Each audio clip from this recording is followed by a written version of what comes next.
ler apenas os versículos 1 e 2. Deixe sua Bíblia aberta em Provérbios 3. Agora nós vamos ler os versos 1 e 2, mas depois nós vamos ver até o versículo 12. Todos acharam amém? Diz assim a palavra do nosso Deus: Meu filho, não se esqueça da minha lei, mas guarde no coração os meus mandamentos, pois eles prolongarão a sua vida por muitos anos e lhe darão prosperidade e paz. Até aqui, vamos orar. Pai, obrigado pela tua palavra. Eu te peço nesse momento, Senhor Deus, que possamos dar atenção ao que o Senhor tem aqui para nos dizer. Possamos ouvir com atenção, Senhor. Que não seja algo que entre por um ouvido e saia pelo outro, mas que possa descer para o nosso coração. Possamos estar desejosos de colocar em prática nas nossas vidas e assim trazermos glória ao teu nome, assim honrarmos o Senhor com as nossas vidas. Abençoe a tua igreja, que o teu Espírito Santo esteja aqui conduzindo cada coração. Eu te peço isso em nome de Jesus Cristo. Amém. Amém.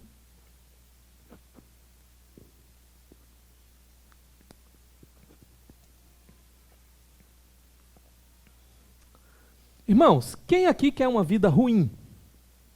Ninguém, né? Ninguém levantou a mão? Todo mundo quer uma vida boa. Qual é o problema? Onde é que você tem procurado essa boa vida que você quer? Diz uma história de que um homem chegou no médico e disse assim: doutor, eu já deveria ter vindo aqui há muito tempo. E o médico disse: e por que você não veio? Ele disse: não, porque quando eu comecei a sentir alguns problemas, eu procurei um amigo meu. E o que foi que esse amigo disse? Ele disse: procura um médico. Mas aí depois eu procurei a minha mãe. E o que foi que ela disse? Ela disse: procura um médico, meu filho. Mas aí eu fui lá na farmácia, falei com o farmacêutico. E o que foi que ele disse? Ele disse: procura um médico. E enfim eu cheguei. Estou aqui para falar com o Senhor. O problema é que muitas vezes nós sabemos onde encontrar a solução, mas a gente fica indo, batendo em portas diferentes, sem ir direto à fonte, aquele que pode solucionar os nossos problemas. E aí, enquanto a gente está batendo nas portas, a gente fica ouvindo vozes que às vezes nos direcionam até para caminhos errados. Nesse exemplo que eu dei, as pessoas direcionaram para o caminho certo. Vá lá no médico saber qual é o seu problema. Mas às vezes, né, você está com um problema de saúde, por exemplo, procura um amigo, um familiar, ele vai passar para você um melado, um não sei o quê, que às vezes não vai resolver nada, enquanto você poderia ter ido direto na fonte, direto naquele que saberia realmente resolver o seu problema, e você não foi. A pergunta é: por que nós não vamos direto na fonte daquele que sabe como é que nós podemos ter uma boa vida, que sabe nos dar os conselhos que nós precisamos realmente para vivermos uma boa vida? Aqui no nosso texto, do versículo 1 até o versículo 12, nós vamos encontrar pelo menos 5 conselhos para uma boa vida. Também tem um outro problema. Às vezes a gente tem definições erradas sobre o que é uma boa vida, não é? Se a gente pergunta para a pessoa o que é uma boa vida, ela pode dizer: a boa vida é eu ficar deitado numa rede, né? Deitado eternamente em berço esplêndido, né? Aí vai ser uma boa vida para mim. Uma boa vida é eu poder fazer várias viagens, uma boa vida é eu encontrar o grande amor, e por aí vai. Mas, na verdade, uma boa vida é aquela vida que está debaixo da vontade do Senhor, que está de acordo com a vontade do Senhor, porque a vontade do Senhor, ela é boa, perfeita e agradável para nós. E aqui ele vai nos dar, então, a palavra de Deus, vai nos dar 5 conselhos para uma boa vida. O primeiro conselho que a gente pode extrair aí dos versículos 1 e 2 é: obedeça a Deus. Obedeça a Deus. Ele começa no versículo 1 dizendo, né: filho meu, não se esqueça. Não se esqueça. Como nós somos tentados a esquecer das coisas. Aqui, eu penso que esquecer, ele não está falando de algo assim que você perca de memória, né? Você sabia de uma informação e de repente aquela informação falhou na sua memória. Provérbios, ele vai tratar muito com uma questão de um compromisso moral.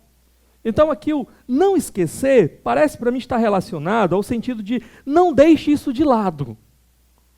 Tenha sempre isso presente na sua vida. Não deixe de lado. Então, é muito interessante como a gente passa a vida toda pregando as mesmas verdades e às vezes as mesmas pessoas cometendo os mesmos pecados, os mesmos erros. Diz que Agostinho uma vez disse para a sua congregação: eu estou aqui no meu ministério há mais de 20 anos pregando as mesmas coisas contra os mesmos pecados que vocês insistem em cometer. O que é isso? É porque o povo insiste em deixar de lado a instrução do Senhor, em esquecer aquilo que não deveria esquecer. O Senhor diz aqui, não esqueça. Às vezes a gente pensa assim, não, mas comigo vai ser diferente.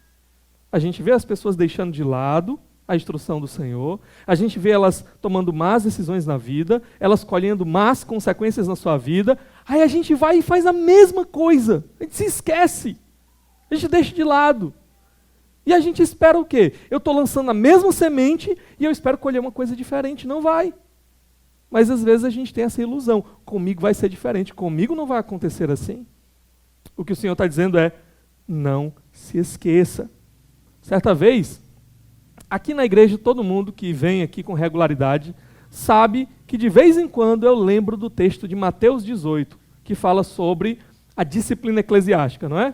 Os irmãos estão decorados. Se o teu irmão pecar contra ti, vai ter com ele. Se ele te ouvir, ganhaste o teu irmão. Se ele não te ouvir, leva 2 ou 3 testemunhas. Se ele ouvir, ganhaste o teu irmão. Se ele não ouvir, leva para a igreja. Se ele não ouvir a igreja, trata como publicano pecador. Certo? Então, eu tenho ensinado isso com regularidade, com frequência. Mas certa vez aconteceu o seguinte. O irmão tinha tido um problema financeiro, e aí ele tinha perdido o emprego. Ele chegou para mim e compartilhou aquilo comigo. Eu disse, foi mesmo, irmão? Fiquei preocupado na hora, mas ele disse assim, não, mas está tudo bem, pastor, eu já arrumei outro trabalho. Já estou trabalhando num outro emprego. Eu disse, amém, que benção. Quando foi dali alguns dias, eu tentei entrar em contato com o irmão e não consegui mais contato com ele. E eu tentava, mandava mensagem por tudo que era jeito, tentava ligar, e nada, não conseguia contato com o irmão. Depois de bem um mês, assim, eu consegui contato com uma pessoa que tinha contato com ele. Aí a pessoa pegou e disse assim, irmão, aconteceu alguma coisa com fulano, porque eu estou tentando entrar em contato e ele não me atende, não me responde. E a pessoa disse, não, pastor, é porque ele está magoado com o senhor. Eu disse, comigo? E fiquei, o que foi que eu fiz, né? Fiquei procurando, ele disse, não, porque ele acha que o senhor foi insensível com ele. Eu disse, mas eu estou tentando entrar em contato com o irmão há quanto tempo?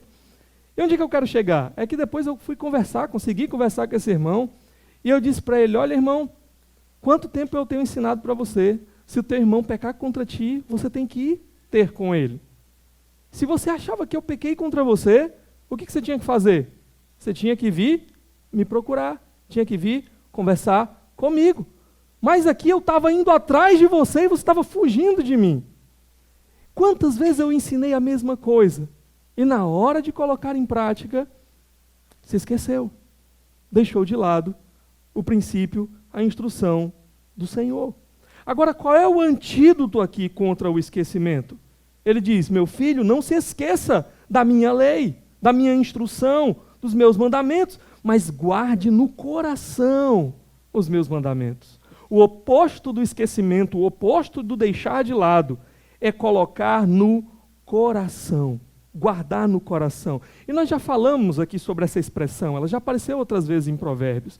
A ideia aqui é de um comprometimento, é de amar a palavra de Deus, amar a vontade de Deus, amar a lei de Deus, a instrução do Senhor, amar de coração, e então se apropriar dessas verdades, desejar viver por essas verdades. Como é que eu posso guardar no coração a vontade do Senhor, a lei do Senhor, a instrução do Senhor? Como é que eu posso fazer isso? Há pelo menos 3 maneiras. Primeira, lendo a palavra do Senhor, conhecendo o que aqui está, ouvindo a palavra do Senhor. Nós estamos aí começando o ano, e eu já coloquei lá no grupo da igreja, né? Olha, irmãos, aqueles que quiserem ler a palavra de Deus toda esse ano, podem começar agora. Se você ler 4 capítulos por dia, pode ler 2 de manhã, 2 de noite, você ao final, chega nem no final do ano, no dia 31 de outubro, se você tiver começado no dia 1º, dia 31 de outubro você termina de ler a Bíblia toda. E se você tiver deixado algum dia passar e não tiver lido naquele dia, você ainda tem 2 meses para colocar a leitura em dias. Então, como é que eu posso guardar a vontade do Senhor, a lei do Senhor no meu coração? Primeiro, conhecendo ela. E a maneira que a gente tem de conhecer é lendo a palavra de Deus. A palavra do Senhor não está oculta. Ele revelou para nós, está aqui à nossa disposição. O que nos falta, às vezes, é o interesse de conhecê-la, de lê-la.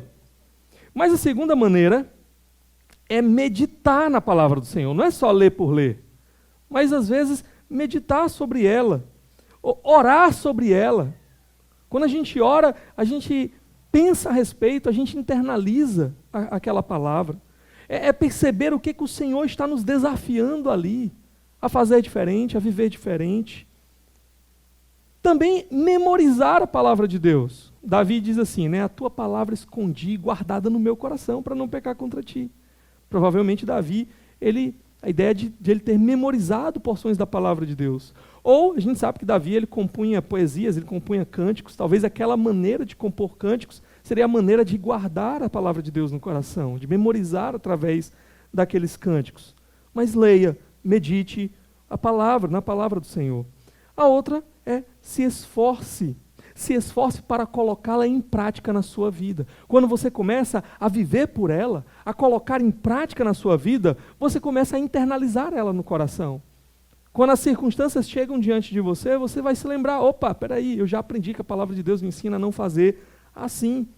O problema é que a gente vai descobrindo os nossos pecados, a palavra vai nos revelando aquilo que há de errado em nós, mas a gente não faz nenhum tipo de esforço para colocar em prática.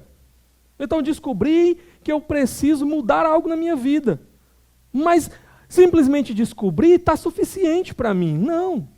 Medite, se o Senhor mostrou para você, olha, isso está errado na sua vida. Comece a clamar ao Senhor para mudar isso na sua vida. E assim você vai internalizando a vontade dele, vai se apropriando da vontade do Senhor no mais profundo do seu ser, no seu coração. Vale a pena, irmãos, vale a pena viver por essa palavra, amar essa palavra, porque a gente sabe, eu já falei aqui, a vontade do Senhor ela é boa, perfeita e agradável. Se a gente viver por ela, são essas coisas que nós vamos escolher na nossa vida. Ok? Agora, o benefício aqui também é que quando você tiver em determinada circunstância difícil, tendo que tomar uma decisão difícil, o Espírito Santo ele vai fazer você lembrar das palavras do Senhor. Se você conhece a palavra, ele vai lembrar você para que você aplique essas palavras àquelas circunstâncias difíceis e tome boas decisões na sua vida. A gente vê o próprio Senhor Jesus fazendo isso. Ali na tentação do deserto, quando Satanás chega diante dele, o que ele usa para responder a Satanás? A palavra do Senhor. Agora, se você não buscar conhecer a palavra, se você não buscar ler a palavra, se você não buscar meditar na palavra, viver pela palavra, o que o Espírito Santo vai trazer à sua mente? Ele não vai trazer à sua mente uma palavra que você não conhece. Você está lá, precisando tomar uma decisão, o Espírito Santo vai trazer na sua mente um versículo que você nunca leu na sua vida? Não vai. Então, se esforce para não esquecer, para não deixar de lado. Pelo contrário, guarde no coração. Se esforce por conhecer a palavra de Deus. E toda a ideia em torno disso daqui é obedeça ao Senhor. Se você guardar no seu coração a palavra de Deus, você vai colocar em prática na sua vida, você vai obedecer ao Senhor. Se você não deixar de lado, mas prestar atenção no que o Senhor tem para você, no que o Senhor está dizendo para você, no que o Senhor está ensinando a você, e amar isso, você vai então obedecer ao Senhor. Então, o primeiro conselho aqui para uma boa vida é obedeça ao Senhor, porque olha aí o resultado no verso 2. Pois eles prolongarão a sua vida por muitos anos e lhe darão prosperidade e paz. O resultado aqui é vida longa. Aqui tem prosperidade e paz, mas na verdade é uma palavra só, a palavra paz mesmo, a palavra shalom, tá? Só que vamos entender o que ele está querendo dizer aqui. Quer dizer, pastor, que se eu começar a buscar obedecer a palavra na minha vida, então eu vou ter uma vida longa, vou ter muitos dias, e vou também estar cheio de dinheiro, porque eu li aqui que tem um negócio de prosperidade aqui no meio. É isso que o senhor está ensinando? Não. Nós já falamos aqui, estudando o livro de Provérbios, que catástrofes elas podem acontecer na vida de qualquer um de nós, ok? os crentes não estão imunes a catástrofes, a sofrimentos. Agora, o normal, no geral, é que se nós obedecermos ao Senhor, nós não vamos colher aquele tipo de consequência que os tolos que não obedecem ao Senhor, os insensatos que não obedecem ao Senhor, normalmente colhem nas suas vidas. Por exemplo, se eu obedecer ao Senhor, não vai vir nenhum traficante na minha porta me cobrar a dívida de drogas. Porque o Senhor me ensina a não me meter com estas coisas, a não viver em vícios. Ok? Se eu obedecer ao Senhor, não vai vir ninguém se vingar de mim porque eu fiz alguma coisa má para alguém. Porque eu obedeci ao Senhor. O Senhor me diz, não matarás, não furtarás, não farás essas coisas. Se eu obedecer ao Senhor, a polícia nunca vai trocar tiro comigo. Porque ela não vai vir me perseguir, não estou fazendo nada de errado, eu estou andando de acordo com a vontade do Senhor. Então, se eu obedecer ao Senhor, eu vou ser liberto desse tipo de consequência ruim, de más decisões, que aqueles que não obedecem ao Senhor, que vivem de qualquer jeito, geralmente colhem. Certo? Isso não significa que uma catástrofe não possa acontecer eventualmente. Mas a tendência, se tudo ocorrer normalmente, é que eu vá viver muitos dias, porque eu não estou me colocando em situações perigosas. Eu estou obedecendo ao Senhor, eu estou vivendo de acordo com a vontade dEle, que é boa, perfeita e agradável para mim. Agora, o que significa a ideia aqui de paz e prosperidade? Como eu falei para vocês, é uma palavra só, palavra paz, palavra shalom. E essa palavra, ela tem um significado muito rico no Antigo Testamento.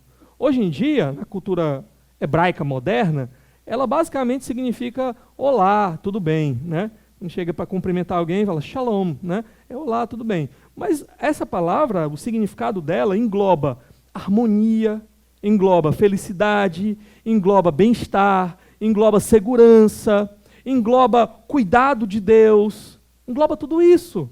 Por isso que aqui é traduzido como paz e prosperidade, para já dar para você entender de que é mais do que simplesmente ter paz com alguém, ok? Envolve mais do que isso. Significa aqui que se eu andar do jeito do Senhor, se eu obedecer ao Senhor, a minha vida ela vai tender a ser uma vida equilibrada, uma vida satisfatória, uma vida com constância nas coisas que eu faço, uma vida dentro dos trilhos, uma vida que não está vagueando e se colocando em riscos e dificuldades o tempo todo, uma vida organizada, uma vida boa. A ideia é essa.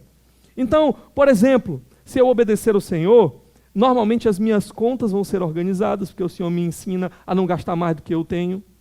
Se eu obedecer ao Senhor, eu vou ter uma boa administração das coisas que o Senhor colocou nas minhas mãos, porque Ele me ensina que eu devo ser mordomo das coisas dEle, fazer bom uso das coisas que Ele coloca sob a minha administração. A minha família estará ajustada, porque eu estou ensinando para a minha casa, eu estou conduzindo a minha casa dentro dos padrões do Senhor. A minha vida pessoal, psicológica vai ser equilibrada. A presença abençoadora de Deus estará na minha vida, no meu dia a dia, no meu cotidiano, porque eu estou vivendo em comunhão com Ele, em obediência a Ele. Então essa é a ideia aqui. Se eu obedecer ao Senhor, eu vou ter esse tipo de vida. Eu não vou me colocar em situações que vão ceifar a minha vida precocemente, e eu vou desfrutar desse tipo de vida abençoada, próspera. O problema é que hoje em dia, pegaram a ideia de prosperidade, né, e transformaram em apenas ter muito dinheiro no bolso. Não é isso o que os textos bíblicos nos ensinam, ok? Agora, qual é o oposto desse tipo de vida? Se você quer viver uma vida em desobediência ao Senhor, o que normalmente você vai colher no final? Exatamente o contrário de tudo isso, exatamente o contrário dessa paz, desse shalom, dessa harmonia, exatamente o contrário desses muitos dias. É isso que normalmente acontece com aqueles que desejam viver uma vida fora dos padrões de Deus. Por exemplo, você vai ter uma vida desajustada, você vai talvez gastar mais do que o que você ganha, ou talvez o contrário, você vai amar o dinheiro mais do que todas as coisas, né? O dinheiro vai se tornar um ídolo na sua vida, você vai ser, portanto, alguém avarento e não vai desfrutar de nada. Por quê? Porque você não pode gastar dinheiro, né? Porque o dinheiro virou um ídolo na sua vida. Você vai ter talvez uma família desajustada, porque é uma família que vai viver em desarmonia, uns brigando com os outros, porque não há confiança, porque as pessoas não colocam em prática ali realmente a vontade do Senhor na sua família, então ninguém sabe se o outro está fazendo o que não devia ou não. brigas por bobagens, resoluções de problemas feitos de maneira antibíblica, que fazem apenas empurrar a coisa mais para frente, né? Sem resolver, sem lidar realmente biblicamente. Talvez você pode colocar a sua família em situação difícil. Quantos nós temos visto aí, né? Que pegam um dinheiro que deveria ser bem utilizado na sua casa e vão gastar, às vezes, na mesa de um bar, e colocando assim a sua família em uma situação financeira complicada, porque não andam segundo a vontade do Senhor, não vai dar a atenção ao seu cônjuge, aos seus filhos, como deveria ser, de fato buscando sempre estar colocando ali eles na direção do Senhor, vai apenas usá-los para os seus benefícios, como servos para satisfazer a sua vontade, de trazer alegria, desequilíbrio emocional, porque talvez você vai estar escondendo algumas coisas das pessoas, que você não quer que elas saibam a seu respeito, ou simplesmente porque você sabe que não fez exatamente o que deveria fazer para algumas pessoas, e elas podem ficar chateadas, elas podem vir cobrar de você. Falta de propósito, porque você não está andando com Deus, você não sabe para onde é que você vai.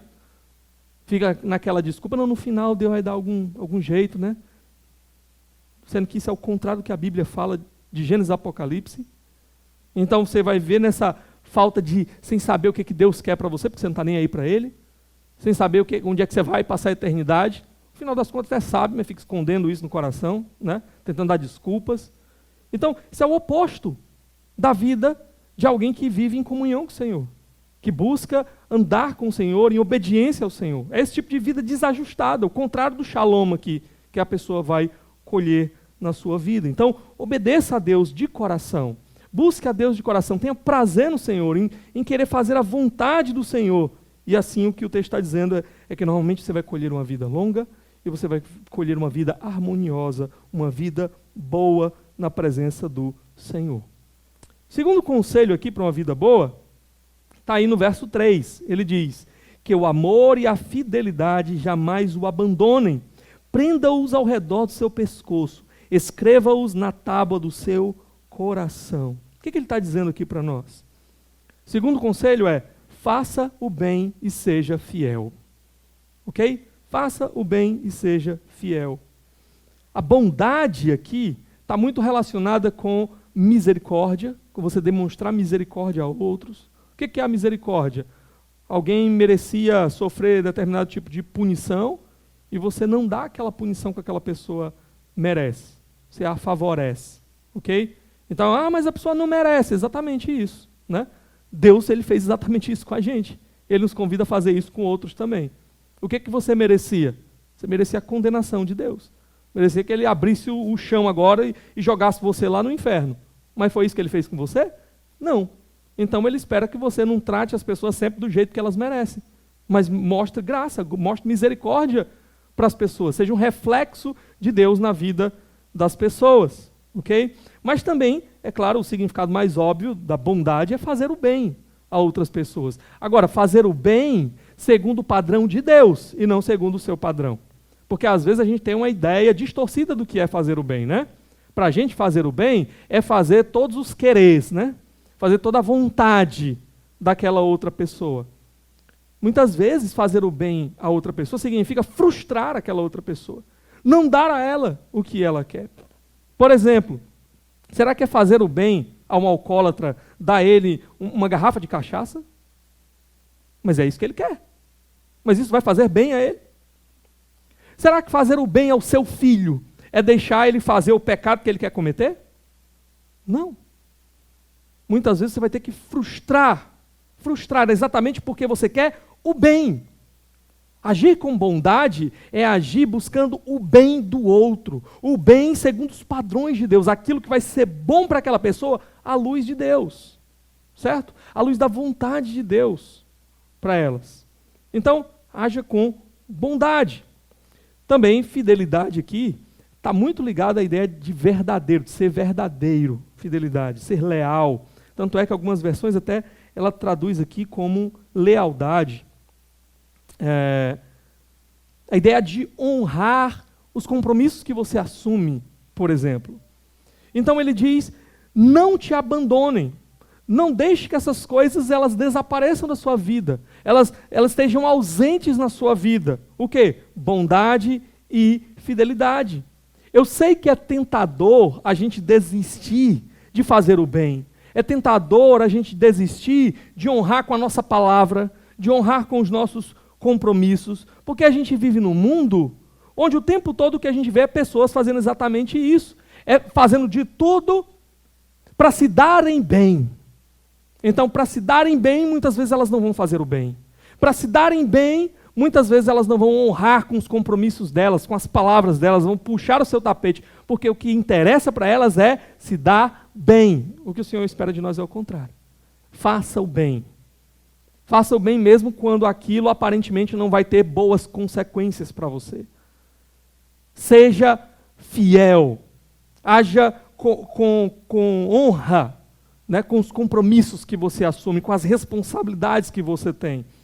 Mesmo quando aquilo talvez não vai ter um bom retorno para você. Sabe, eu conheci um pastor, para dar um exemplo para vocês, que ele mudava as posições teológicas dele conforme a conveniência. Então, se o emprego dele ficasse ameaçado por causa de alguma posição teológica que ele tinha, ele mudava aquela posição para ele garantir ali o sustento dele.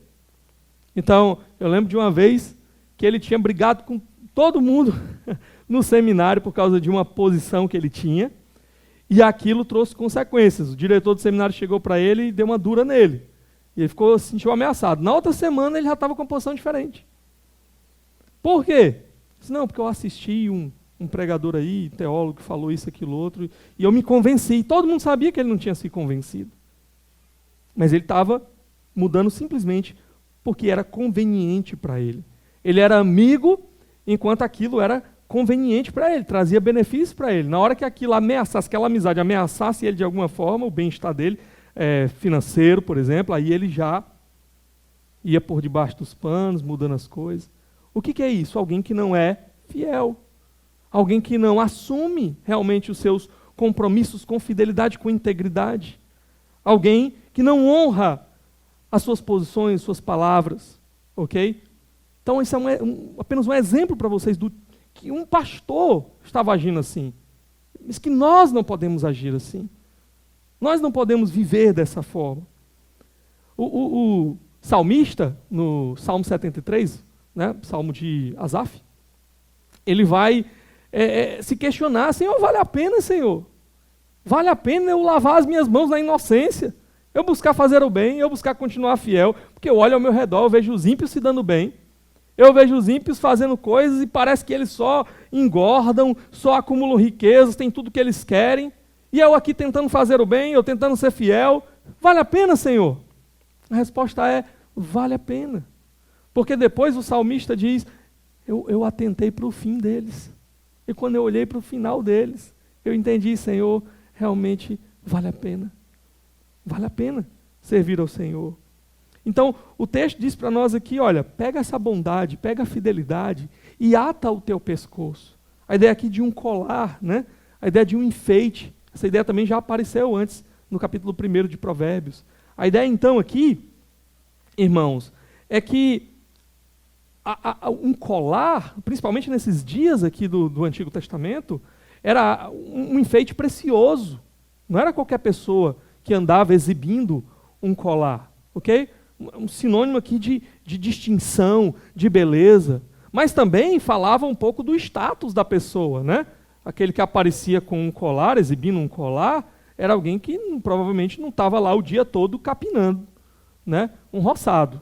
Era alguém que tinha ali uma boa condição, certo? Então, aquilo, se alguém chegasse lá com um colar diante dos outros, a pessoa já era, olha só, essa pessoa aí, né? Essa pessoa aí não é qualquer um, essa pessoa aí deve ter alguma coisa, né? Uma boa reputação, sinônimo aqui de beleza, de distinção, tá?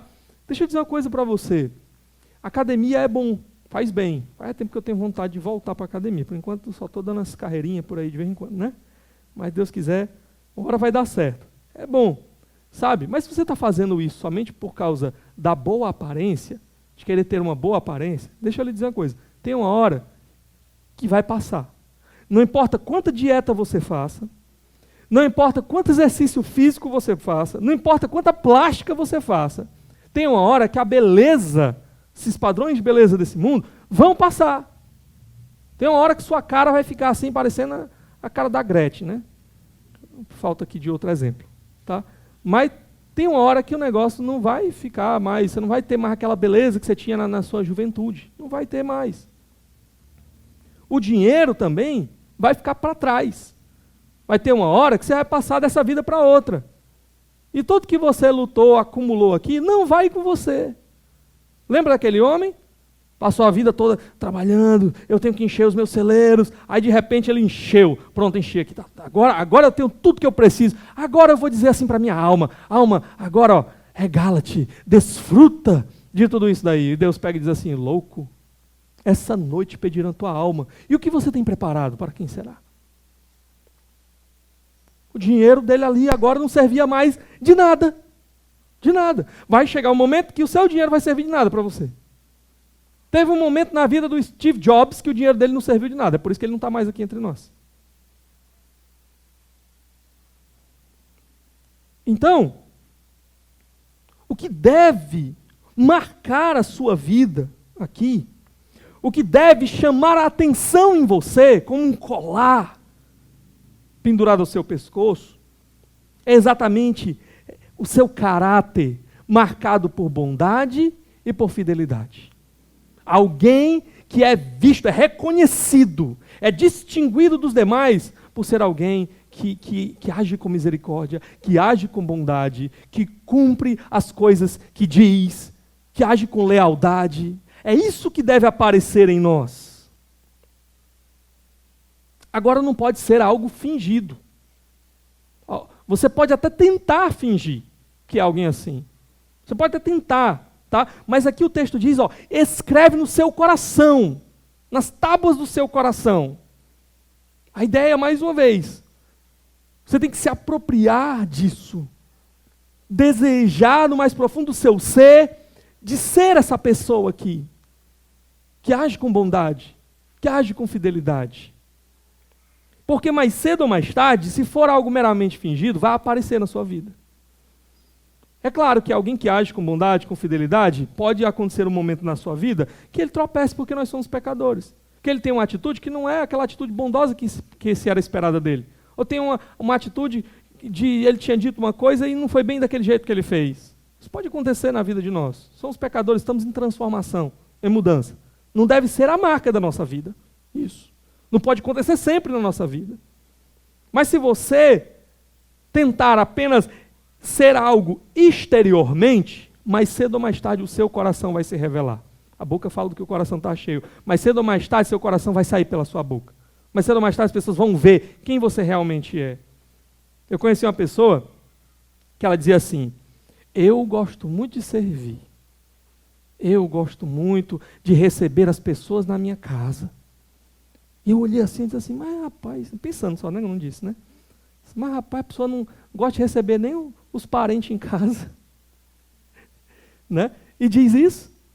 Ou seja, é externo, é da boca para fora. As atitudes no dia a dia mostram que aquela não é a verdade.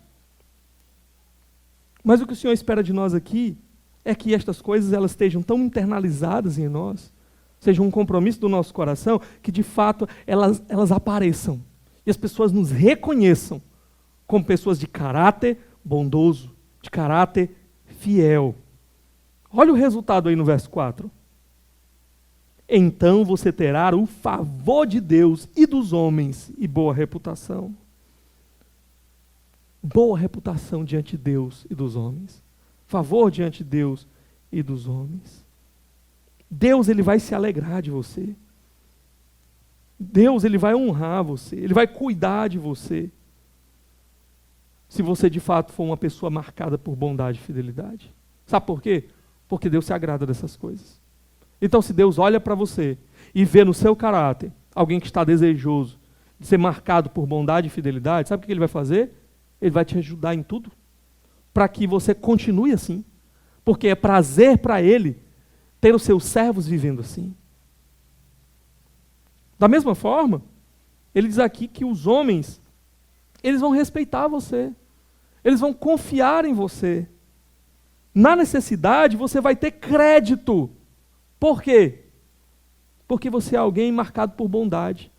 As pessoas conhecem você porque já viram você fazendo bem a outros. E talvez, esse não é o objetivo aqui. Eu vou fazer algo para o outro, para que lá na frente o outro faça algo por mim. Não, não é o objetivo. A gente não faz por esse objetivo. Tá? Mas, esse é um resultado que acontece muitas vezes. Poxa, fulano de tal ali me ajudou no meu momento de dificuldade. Como é que eu não vou ajudar ele agora? Você não fez pensando nisso. Mas chegou o momento em que aquilo voltou para você de uma forma positiva. A mesma coisa aqui, você vai ser confiável. No momento de dificuldade, você vai poder chegar lá e dizer assim, rapaz, fulano de tal está precisando de uma ajuda. Eu vou emprestar isso aqui para ele. Por quê? Porque eu sei que ele honra os compromissos dele. Eu sei que ele paga o que ele deve. Você é alguém confiável. Por isso tenha esse caráter. Tenha esse caráter marcado por bondade e fidelidade. O resultado que o texto diz é que você vai ter favor diante de Deus, favor diante dos homens. Agora, o terceiro conselho aqui para uma boa vida, está aí no verso 5, quando ele diz assim, confie no Senhor de todo o seu coração e não se apoie em seu próprio entendimento. Qual é o terceiro conselho? Confie em Deus, não em você. Confie em Deus, não em você. Confie de coração. Mais uma vez, um compromisso completo. Compromisso mais profundo de quem nós somos, com Deus. Um compromisso aqui de confiar no sentido de você optar pelo jeito de Deus e não pelo seu jeito. Confie em viver do jeito de Deus e descansar de que se é o jeito de Deus, então é o melhor jeito. Sabe, se você tem filho, você já passou talvez por essa experiência. Você vai lá na piscina, né? Aí você fica aqui na borda, seu filho é pequeno, ele tem medo, ele não sabe nadar, certo? Mas se você é o pai dele, ele confia em você. Então você está lá na borda e você diz assim, pula para mim, filho. O que o filho faz? Ele pula. Porque ele confia em você. Apesar dele não saber nadar, apesar dele poder se afogar, mas ele confia que você não vai permitir que essas coisas aconteçam. Que você, se você está dizendo, venha filho, então é seguro. Tá? É bom, é divertido, é agradável. O que o Senhor está dizendo aqui é, confia do meu jeito. Confia que do meu jeito vai ser bom. Confia que do meu jeito vai ser melhor. E não fique apoiado no que você acha, no teu jeito, no teu próprio entendimento. O oposto de não confiar em Deus é esse, é se apoiar em nós mesmos, no nosso próprio braço. Você quer ir do seu jeito ao invés do jeito do Senhor? Então já saiba. Se o jeito dele é o melhor e você quer ir do seu jeito, o que você vai colher depois? Coisas boas? O resultado que você esperava? A gente tem ensinado essa verdade quantas vezes, não é? E vez por outra, a gente vê as pessoas, aquilo que eu falei lá no começo, né? Deixando de lado, se esquecendo. Quantas vezes a gente chega, por exemplo, irmãos que estão aí pensando em iniciar um relacionamento e tudo mais, a gente chega assim, olha, pastor, é porque essa pessoa, eu estou... Ok, querido, mas o que a Bíblia diz? Nosso relacionamento tem que ser no Senhor. Se essa pessoa não ama a Deus, se essa pessoa não está comprometida com o Senhor, ela não vive para o Senhor, não é a pessoa para você. Aí o que as pessoas fazem? Ao invés de dar ouvido, elas deixam de lado. Que consequência elas vão colher depois? Às vezes o Senhor tem misericórdia, mas esse não é o padrão. Você quer se basear na exceção, ao invés do que acontece na maioria das vezes? Na maioria das vezes que essa pessoa ela vai te afastar de Deus também.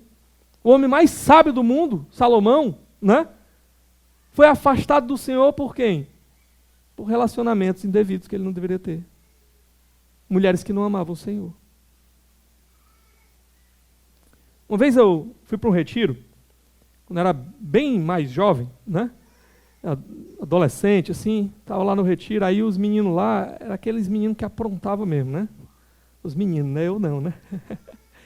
Aí, eles tinham um negócio que eles faziam o seguinte, eles pegavam a rede de alguém armado, né?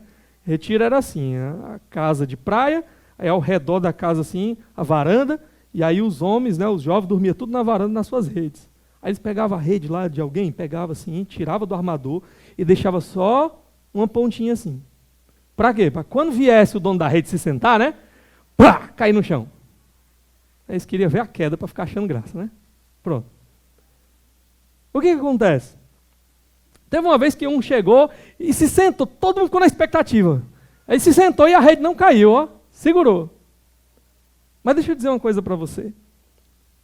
O nosso próprio entendimento aqui, o nosso próprio jeito, é como essa rede colocada assim só na pontinha. Ela pode até aguentar por um momento, mas ela não vai durar muito. Mais cedo ou mais tarde, a queda vai chegar para você. Ela vai aparecer para você. Então, não confie. Se você já está vendo que o negócio não é o jeito de Deus, você já está vendo que vai dar ruim, que vai dar mal. Então confie no Senhor e não se apoie, não se estribe no teu próprio entendimento. Vai pelo jeito de Deus, que vai ser o melhor para a tua vida. Olha aí o verso 7. Não seja sábio aos seus próprios olhos, tema o Senhor e evita o mal. Em outras palavras, o que ele está dizendo aqui? Seja menos, né? Como o povo diz hoje, né? Seja menos. Não se apaixone pelo que você vê no espelho. Não seja sábio aos seus próprios olhos, achando que você é o cara, que você já sabe que do seu jeito é que vai dar certo. Não, queira saber qual é o jeito de Deus para você. Isso aqui é o oposto do que a gente vê por aí nesse novo movimento coaching, né? É exatamente o oposto. Por quê? O que o coaching diz para você? Só depende de você. Vai lá e faz, né? Só depende de você. Você, se você pegar esse código... Aí você vai ser senhor do seu destino. Vai lá e escreve a tua história. Não, querido, não depende de você, depende de Deus. Enquanto você estiver achando que só depende de você, é do seu jeito, é você que tem que trilhar isso, aquilo, outro, e não se interessar em saber qual é a vontade de Deus, qual é o jeito de Deus, você vai estar agindo como esse aqui, que Deus está dizendo, olha, seja menos. Não seja sábio aos seus próprios olhos. O contrário é, tema o Senhor. Tema o Senhor. Reconheça o Senhor. Reverencie ao Senhor. Reconheça que Ele sabe mais. Ele é o Senhor. Se submeta à vontade dEle. Vá pelo jeito dEle. É isso que vai te apartar do mal. Reconheça o Senhor. Obedeça ao Senhor. Vá pelo jeito do Senhor. Aparte-se do mal. Olha o verso 6. Ele diz, reconheça o Senhor em todos os seus caminhos, e Ele endireitará as suas veredas. O que ele está dizendo aqui? Busque qual é a ótica de Deus para o seu caminho. Não vá pelo teu, pelo que tu acha. Olhe, pergunte para Deus, Deus, qual é o meu caminho? Reconheça Ele, busque Ele. Busque o caminho dEle. E aí Ele vai endireitar o teu. A ideia aqui de endireitar, a ideia é de que Deus, Ele vai te colocar num caminho seguro, Ele vai tirar os obstáculos, Ele vai tirar as vias perigosas. Ele vai dizer, ó, vá por aqui é o melhor. Busque o jeito do Senhor, Ele vai te mostrar o caminho certo. E o resultado? Qual é o resultado? Olha aí o verso 8. Isso lhe dará saúde ao corpo e vigor aos ossos. Saúde, força, né? Você não vai se quebrar pelo caminho. Você não vai se esborrachar lá no final do caminho. Porque você está indo pelo caminho do Senhor. Você não vai colher coisas que vão destruir a tua vida. O jeito de Deus, Ele te mantém saudável. Agora, o jeito da carne, o jeito do pecado, o teu jeito, esse daí vai te colocar em caminhos de doença, em caminhos de morte. Quantas pessoas têm ignorado os caminhos do Senhor, a vontade do Senhor, e têm colhido doenças físicas mesmo, literais. Quantas pessoas adquirindo doenças venéreas, por exemplo, porque se entregaram a um tipo de vida contrário aos padrões do Senhor. Pessoas adquirindo vícios profundos, porque foram pelo caminho que não é o caminho do Senhor. Problemas psicológicos graves, porque optaram por um caminho que não era o caminho do Senhor. Quer uma boa vida? Confie nele. Escolha o jeito dele e não o seu jeito. Confie no Senhor, não se estribe no seu próprio entendimento. Quarto conselho que o Senhor nos dá aqui para uma boa vida: honre o Senhor com os seus bens. Olha aí o verso 9. Honre o Senhor com todos os seus recursos e com os primeiros frutos de todas as suas plantações. Honre o Senhor com os seus bens, com todos os seus recursos. Por quê? Porque tudo é dele. Tudo é do Senhor. O Senhor, ele nos deu para que nós pudéssemos ser administradores desses recursos e usássemos esses recursos para a glória dele, para aquilo que vai trazer glória a ele. A ideia de primícias aqui era uma espécie de dízimo que tinha lá no Antigo Testamento, das colheitas lá, os primeiros frutos, né, eram entregues ao Senhor. A ideia aqui é de que as pessoas tinham que dar o melhor para Deus. Não era o que sobrava, não era o que ficava para o final, não era o restinho, assim, o mais ruim, essa que eu vou dar para Deus. Não. A ideia aqui era de dar o melhor para Deus. E olha o resultado no verso 10. Os seus celeiros ficarão plenamente cheios e os seus barris transbordarão de vinho. A ideia, então, aqui, a figura de abundância. Você vai chegar, vai conquistar lá as coisas que você queria, mais do que o que você achava que iria conquistar, né? Porque está saindo para fora do celeiro, está saindo para fora aqui dos seus barris de vinho. Isso aqui é o quê? Teologia da prosperidade? Né? Eu tenho que fazer, se eu fizer isso aqui para o Senhor, se eu der para o Senhor, então Ele vai me dar o dobro, Ele vai me dar mais. É isso? Não. Como é que o texto começou? No verso 9, honre ao Senhor. Aqui a ideia é de honra, não é ideia de barganha. Você está doando para o Senhor, primeiro porque você já reconhece, Senhor, tudo é meu, tudo é teu. Tudo que eu tenho é teu, na verdade. Como é que o Senhor quer que eu use? Ok? Como é que eu vou te honrar com essas coisas que o Senhor colocou nas minhas mãos? Isso é muito diferente de você pegar e dizer assim, peraí, eu vou investir em mim. A honra eu estou preocupado com o Senhor. Na teologia da prosperidade eu estou preocupado com... Eu vou dar isso aqui, por quê? Porque se eu der, Deus está obrigado a me dar isso assim, assim, assim, assim de volta. Não é isso que o texto está ensinando. Agora, o texto fala que quando de fato o meu coração está no Senhor, quando de fato eu uso os meus recursos para a glória do Senhor, para honrar o Senhor, a tendência é o quê? É que Ele me abençoe. Por quê? Porque Deus gosta de dar para aqueles que Ele sabe que vão usar bem para a sua glória. Se Deus sabe que alguém tem trabalhado bastante e tem se dedicado a honrar o Senhor com seus bens mesmo, seus recursos, e tem usado aquilo para fazer o nome do Senhor conhecido, a glória do Senhor vista, então o que Deus vai fazer? Geralmente Ele vai abençoar para que aquela pessoa ela possa continuar fazendo isso. Se Deus sabe que você só vai receber para gastar com coisas banais, o que geralmente o Senhor vai tender a fazer? Eu não vou dar. Por quê? Porque essa pessoa vai se apartar de mim. Então aqui é uma questão de coração, não é de interesse. É de eu quero realmente honrar o Senhor com os meus bens, porque eu sei que é dele. Não é eu quero mais para gastar comigo, e se eu fizer isso, Deus está obrigado a me dar mais. É o contrário da teologia da prosperidade. Okay? Aqui é um coração de alguém que reconhece que Deus vale mais. É por isso que eu posso doar, porque eu sei que Deus vale mais. Deus é digno de receber, Deus se agrada e Deus é glorificado por meio disso. É essa a motivação que deve estar no nosso coração. O oposto disso, olha Tiago 4. Tiago 4, versos 2 e 3. Deixa eu abrir aqui para você.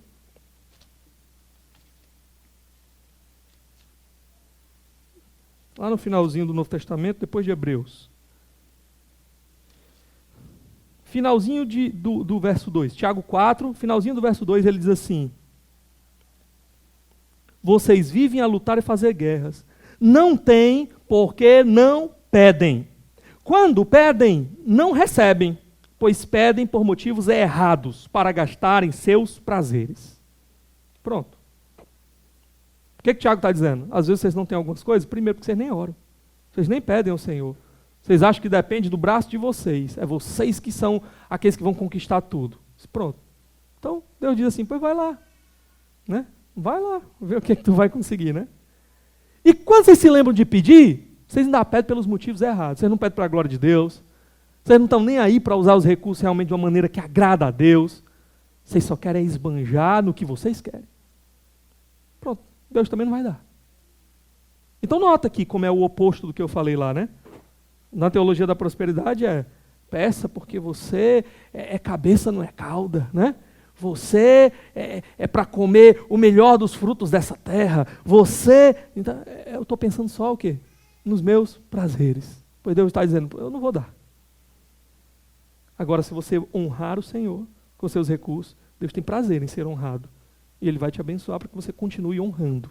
Na hora que você quiser se desviar disso, já sabe, né? Agora, o último conselho aqui, o quinto conselho, está aí no verso 11. Em resumo aprenda com a disciplina de Deus. Olha o que o verso 11 diz. Meu filho, não despreze a disciplina do Senhor, nem se magoe com a sua repreensão. Como é que você reage diante das circunstâncias difíceis? Quando você está passando por provações, como é que você reage? Tá? Muitas vezes as provações não são o Senhor nos disciplinando. Às vezes o Senhor nos leva pelo vale da provação, porque Ele quer trabalhar na nossa vida. Mas às vezes a provação é uma disciplina do Senhor para nos corrigir, para nos trazer de volta para o caminho certo. Agora, como é que você reage a isso? Será que você se revolta? Ah, Deus, por quê? Eu não posso, isso, aquilo. Será que é essa a sua atitude? Ele está dizendo, não faça isso.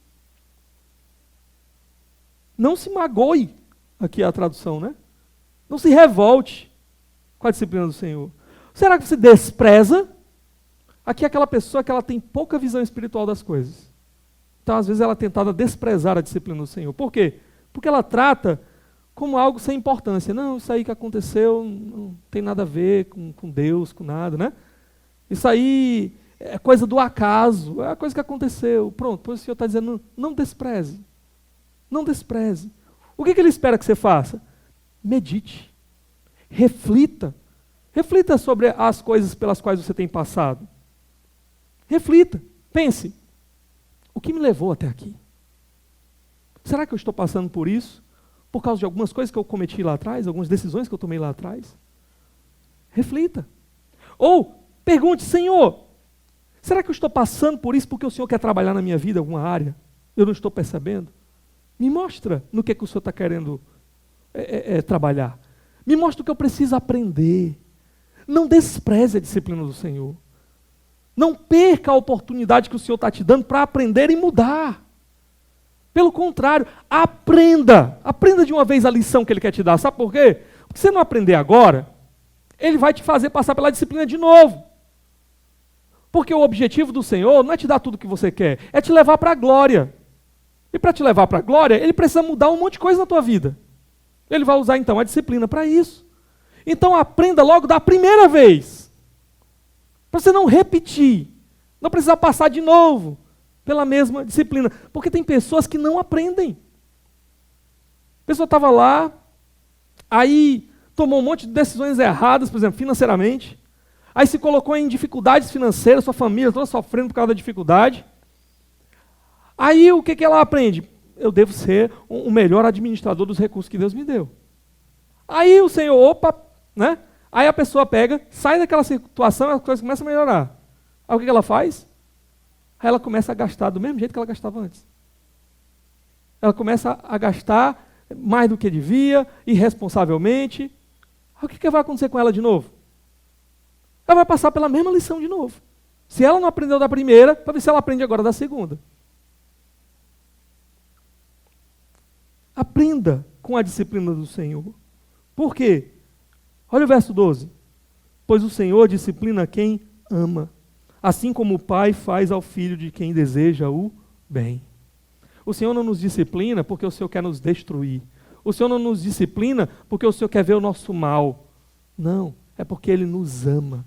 é porque Ele nos quer ver no caminho certo, é porque Ele nos quer ver desfrutando dessa boa vida que Ele conquistou para nós. Não é para nos destruir, é para nos levar para mais perto dEle. O autor de Hebreus vai usar essa mesma figura. Ele vai dizer assim, olha, o pai disciplina o filho a quem ele ama. E se você está sem disciplina, é porque ele não está tratando como pai, e sim como bastardo. Se você vê o seu filho trilhando um caminho que vai ser um caminho de destruição para ele, o que você vai fazer? Tudo que tiver ao seu alcance para fazer com que essa criança, esse seu filho, ele volte para o caminho certo. Você vai discipliná-lo de alguma maneira.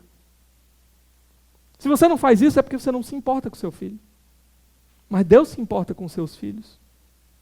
E sempre que Ele nos vê tomando caminhos perigosos, sempre que Ele nos vê saindo do círculo da bênção do Senhor, para nos colocar nos caminhos perigosos, Ele vai nos disciplinar para trazer de volta para o centro da sua vontade. Então, como é que eu posso adquirir uma boa vida? Uma vida agradável diante do Senhor? A vida que o Senhor tem para mim. Obedeça a Deus. Faça o bem, seja fiel, seja alguém de caráter. Confie em Deus, não em você mesmo. Honre o Senhor com seus bens e aprenda com a disciplina dEle, para não repetir os mesmos problemas. O Senhor Jesus naquela cruz, quando Ele morreu por nós, Ele não morreu por nós para que a gente vivesse de qualquer forma, para que a gente vivesse desgarrado por aí, buscando fazer a vontade da carne, do pecado, do diabo, seguindo os conselhos do mundo. Ele nos alcançou para que a gente tivesse uma nova vida, uma vida que fosse agradável a Deus, uma vida que estivesse no centro da vontade de Deus. Então ouça os conselhos de Deus, para desfrutar dessa vida conquistada com alto preço naquela cruz para nós. Vamos orar nesse momento? Pai, te louvamos pela Tua palavra, te damos graças, ó Deus, e te pedimos que essas verdades elas ocupem um lugar no nosso coração, para que a gente possa viver por elas e colher as boas coisas que o Senhor nos diz aqui que nós vamos colher se nós vivermos de acordo com a Tua vontade, Senhor. Não nos deixe seguir os nossos próprios entendimentos. Não nos deixe ser enganados pelos nossos próprios corações, ó Deus. Mas nos ajude a ouvir a Tua voz, a entender a Tua voz, a obedecer a Tua voz. Queremos, ó Deus, que o Senhor nos incomode por meio do Teu Espírito a conhecermos de fato a Tua palavra, Senhor, a fim de que nós possamos viver por ela e desfrutarmos dessa vida que o Senhor comprou para nós. Nós oramos assim em nome de Jesus Cristo. Amém.